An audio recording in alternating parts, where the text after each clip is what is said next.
بسم اللہ الرحمن الرحیم اعوذ باللہ من الشیطان الرجیم لا جناح علیکم ان طلقتم النساء ما لم تمسوهن او تفرضوا لهن فریضة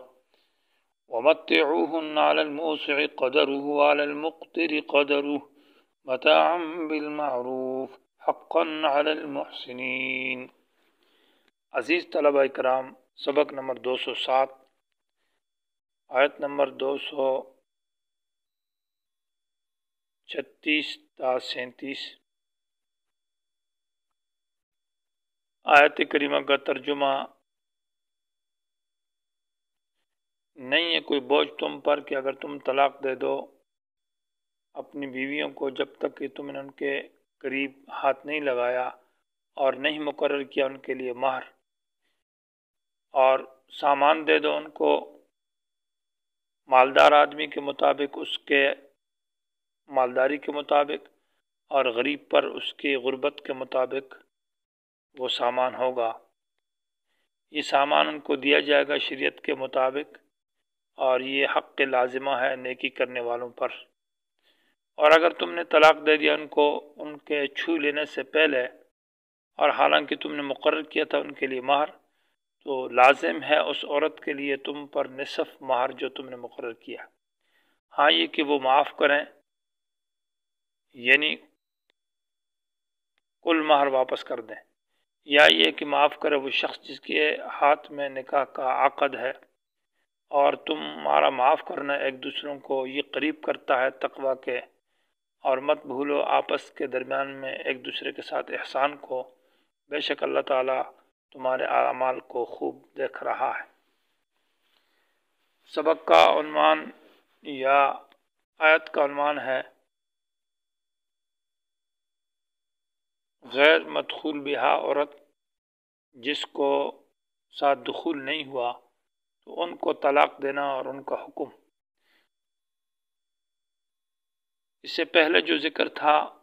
تو وہ ان عورتوں کا ذکر تھا کہ جو مدخول بہا تھی تو طلاق دے تو ان کی عدت کیا ہے، خاوند مر جائے تو عدت کیا ہے۔ اور اب ان کا بیان ہے کہ ان کے ساتھ دخول نہیں ہوا، یعنی خلوت صحیح نہیں ہوئی اور جماع نہیں ہوا، اور نکاح ہوا ہے اور مہر مقرر ہوا ہے یا نہیں ہوا، تو ان کے لیے طلاق کے بعد کیا حکم ہے۔ تو ان آیات کے اندر اس کا ذکر ہے لا جناح علیکم۔ پہلا مسئلہ یہ ہے کہ ایک عورت سے نکاح کیا ہے، وقتاً نکاح مہر مقرر کرنا ضروری نہیں ہے۔ ایک نکاح کا ایک مہر کا ہونا یہ ضروری ہے، اور ایک مہر کا وقتاً نکاح مقرر کرنا یہ ضروری نہیں ہے۔ نفس مہر کا وہ ہونا ضروری ہے، چاہے اس وقت ہو چاہے بعد میں ہو۔ تو اگر کسی عورت سے نکاح کیا ہے اور اس کے ساتھ خلوت صحیح نہیں ہوئی اور جماع بھی نہیں ہوا، خلوت صحیح اس کو کہتے ہیں کہ خاوند بیوی تنہائی کمرے کے اندر موجود ہو اور روزہ نہ ہو اور عورت کو ماہواری بھی نہ ہو، تو اس کو خلوت صحیح کہتے ہیں۔ یہ جماع کے قائم مقام ہے، اور اس پر حدیث ہے حضرت عبداللہ بن مسعود رضی اللہ تعالیٰ عنہ کی، تو گویا کہ اس آیت کے اندر جو مس کا ذکر ہے تو مس سے مراد وہ جماع اور خلوت صحیح ہے، اور وہ حدیث اس کی تفسیر اور تشریح ہو جائے گی۔ لا جناح علیکم کہ تم پر گناہ نہیں، تم نے جماع نہیں کیا اور مہر مقرر نہیں کیا تو ان کو طلاق دینا۔ اس پر سوال یہ ہوتا ہے کہ طلاق اگر مہر مقرر ہو جائے اور جماع ہو جائے تو تب بھی تو طلاق دینا گناہ نہیں ہے، کیسا قرآن کہتا ہے کہ لا جناح گناہ نہیں ہے؟ گناہ تو جماع ہو تب بھی، اس کے بعد قربت اور خلوت صحیح ہو جائے تب بھی تو طلاق دینے میں گناہ نہیں۔ تو جواب ماں مفسرین لا جناح بمعنی لا تبعۃ کے کرتے ہیں کہ بوجھ نہیں ہے تم پر، یعنی قبل الدخول اگر طلاق دے دی جائے تو اس وقت تم پر جو آخرت اور دنیا کا بوجھ ہے وہ نہیں۔ آخرت کا بوجھ مطلب گناہ نہیں ہے، اور دنیا کا بوجھ سے مراد یہ کہ تم پر کو مہر دینا تم پر لازم نہیں ہے۔ اور بخلاف پہلی صورتوں کے جب دخول ہو جائے اور جماع ہو جائے تو پھر مہر کا بوجھ تو ہے۔ تو یہ معنی ہے لا جناح معنی لا تبعۃ علیکم، تم پر وہ مہر کا بوجھ نہیں۔ ان طلقتم النساء اگر تم طلاق دے دو النساء اپنی بیویوں کو، ما اس وقت تک لم تمسوہن جب تم نے ان کو چھوا نہیں ہے، ہاتھ نہیں لگایا، مراد یہ کہ جمع نہیں کیا، او تفرضوا لہن یا مقرر نہیں کیا ان کے لیے فریضتاً مہر، تو اس صورت میں طلاق دینے میں کوئی بوجھ نہیں ہوگا، یعنی تم پر مہر نہیں ہوگا۔ لیکن ومتعہن ان کو سامان دے دینا ہے، اور سامان سے مراد یہ کہ متع جس کو کہتے ہیں، تو اس میں ایک قول یہ کہ اعلیٰ درجے کا یہ کہ بھیڑ بکری دی جائے، اور ادنا درجہ کا یہ کہ ایک جوڑا کپڑا اور چادر اس کو دی جائے جس میں شلوار و قمیص اور چادر ہو۔ علی الموسع مالدار آدمی کے اوپر جو ہے، جو صاحب وسعت ہے فراخی والا، قدر وہ اس کے موافق ہے، یعنی اس کی مالداری کے موافق اعلیٰ چیز اور اچھی چیز دے دے گا۔ وعلی المقتر اور غریب تنگ دست کے اوپر قدر وہ اس کی غربت اور تنگ دستی کے موافق ہوگا، قدر مانا اس کے قدر اور مطابق۔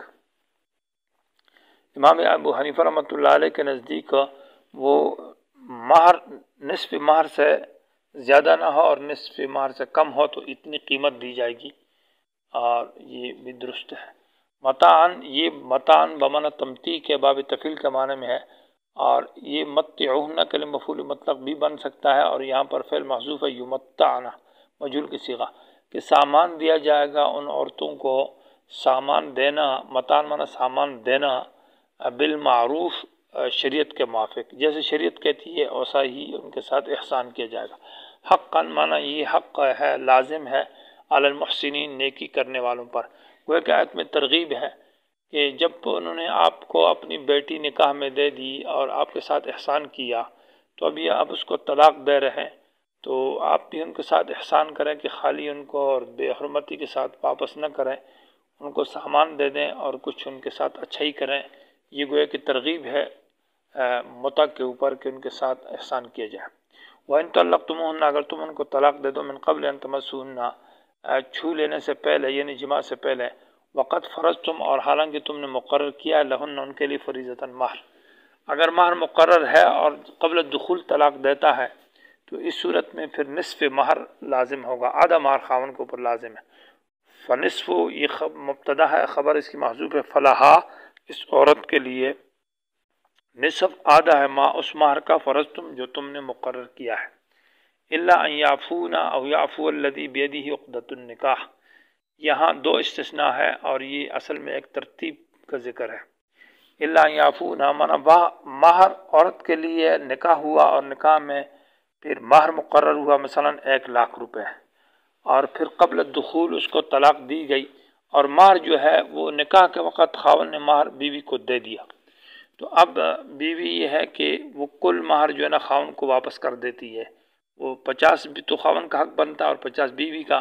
لیکن بیوی کہتی ہے کہ این عفو نے معاف کر دیا، میرا جو 50 کا حق تھا وہ بھی میں نے تمہیں معاف کر لیا، لے لو۔ یا یہ کہ مہر دیا نہیں ہے، خاوند کے پاس ہے، تو ابھی خاوند اس کو قبل الدخول طلاق دیتا ہے، تو پھر آدھا مہر تو خاوند دے گا بیوی کو، تو اس عورت نے اپنا آدھا مہر اور خاوند کو معاف کر دیا کہ مجھے ضرورت نہیں ہے، مجھے 50,000 روپے نہ دے دو، تو یہ معنی ہوگا الا ان یعفونا کہ وہ بیویاں عورتیں معاف کر دیں،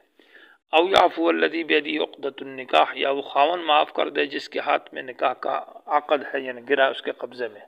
معلوم ہوا کہ نکاح اور طلاق کا جو اختیار ہے وہ خاوند کے پاس ہے، وہ بیوی کے پاس نہیں۔ البتہ نکاح کا جو اختیار میں بیوی کی رضا شرط ہے، لیکن طلاق کے اندر بیوی کی رضا شرط نہیں ہے، وہ بالکل خاوند کا اختیار ہے، اس میں خاوند کی مرضی ہوگی۔ تو اس صورت میں یہ ہوگا کہ مثال طور پر خاوند نے مہر دے دیا عورت کو 50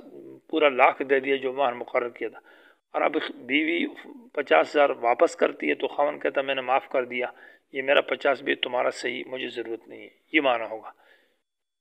وَأَن تَعْفُوا أَقْرَبُ لِلتَّقْوَىٰ، یہ ترغیب ہے معافی کی طرف کہ تم معاف کرو ایک دوسروں کو، اقرب یہ قریب ہے، للتقویٰ لام بمعنی علاقے کرو یعنی الی التقویٰ، یعنی تقویٰ کی طرف لے جانے والی چیز ہے۔ گویا کہ معافی مسئلہ طلاق ہے، مسئلہ ایک دوسرے کے ساتھ نکاح اور طلاق اور لڑائی جھگڑوں کے مسئلے ہے، تو اس میں تو ظاہر بات ہے تو میں اور سخت باتیں ہوتی رہتی ہے اور کچھ زیادتی بھی ہو جاتی ہے، تو ایک دوسرے کو معاف کرنے کی ترغیب دی جاتی ہے۔ تو اس میں اللہ تبارک و تعالیٰ نے فرمایا کہ تمہارا معاف کرنا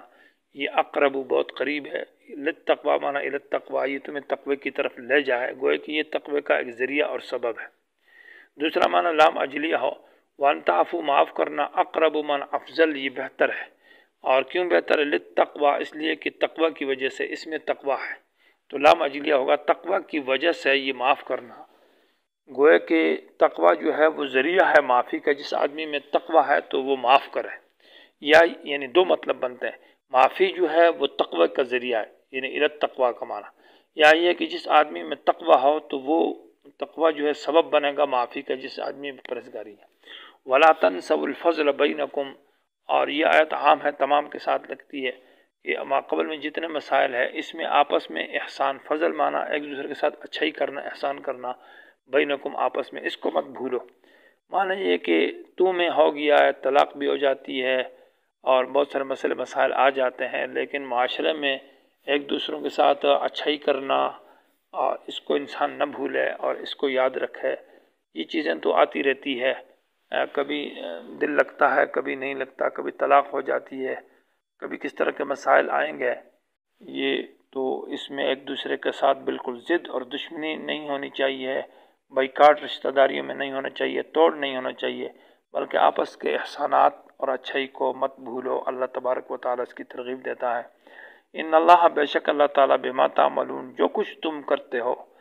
اچھا کرتے ہو یا برا کرتے ہو، بصیر، خوب دیکھ رہا ہے، تو اس کا اللہ تعالیٰ حساب کتاب ضرور لے گا، لہٰذا برے کاموں سے بچو، آپس میں احسان کرو، ایک دوسرے کو معافی کرو، رفع دفع کرو، برداشت کرو۔